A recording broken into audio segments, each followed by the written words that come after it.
This is Bangladesh's parliament, and on Sunday, Bangladesh votes in its 12th general election to elect a new set of members of parliament. And this is, of course, an election that's being watched very closely, not just by the citizens of Bangladesh, but also by other countries, including its neighbors and also a lot of Western democracies who've also commented on this election.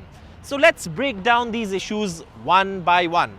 Like I said, we are coming to you from Bangladesh's parliament, and this is an important election. Firstly, for the important reason that the incumbent Prime Minister is tipped to win even before the polls have been cast.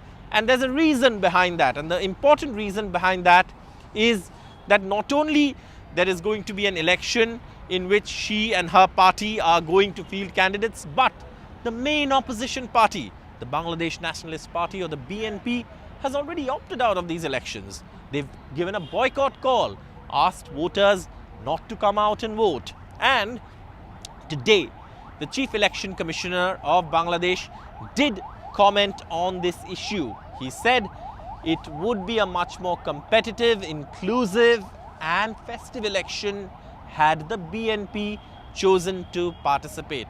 So why has the BNP chosen not to participate? What is their complaint against the election? Why do they not want to be a part of an election? There are two reasons, and there are, of course, many other reasons as well, but there are two main reasons. One, of course, is the fact that their demand of an interim government during the election was not accommodated. That's the main primary reason. They're saying this is not a legitimate election, that this is not fair, it's a sham. Those are the words that have been used by the opposition to describe this election.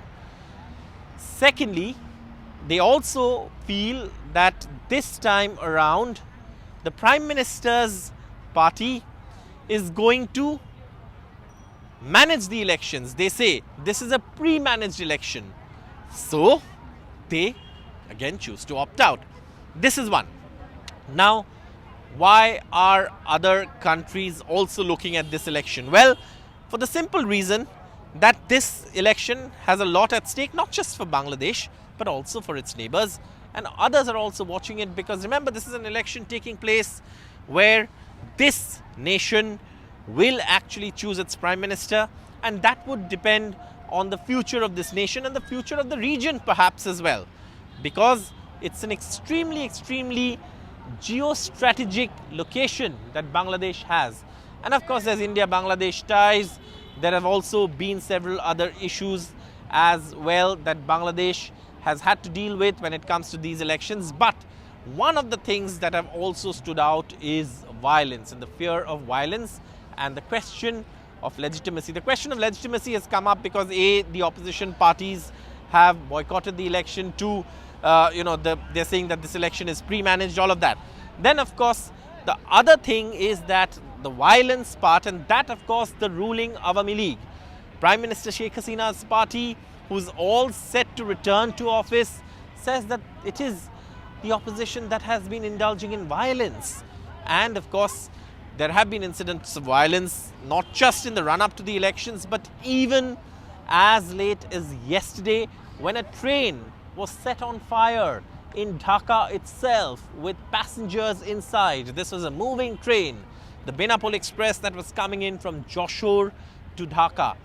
And the Chief Election Commissioner admitted that, look, there is a problem, there is violence, and if this violence is repeated, it can affect voters.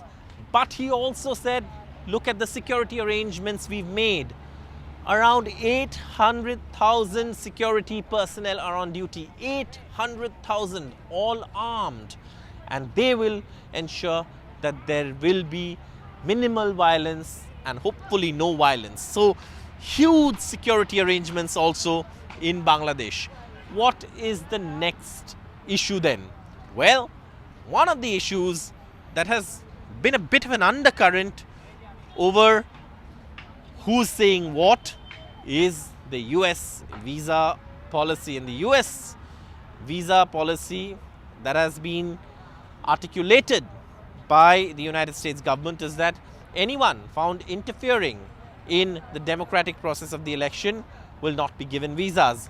This was initially seen as a message, but the ruling Awami League says, well, even we don't want anyone to interfere, and people should see who's actually interfering with the election process by intimidating, by indulging in violence. So there's been a lot of talk around that US policy on visas and the US threat to actually withhold visas to those who actually, indulge in interfering in the voting process, the democratic voting process. But having explained all of this, Bangladesh does go into polls tomorrow. Thousands of voting booths, lakhs of voters, 800,000 security personnel.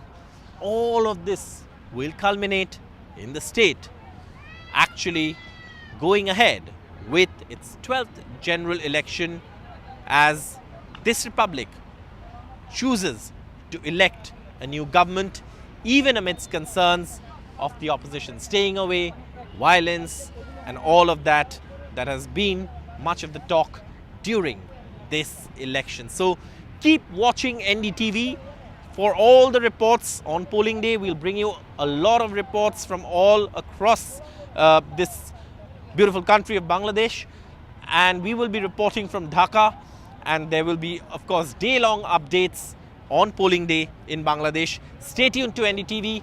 Watch this space on ndtv.com, and do subscribe also to our YouTube platform, where we will keep sharing all these news reports from Bangladesh on polling day right here on NDTV.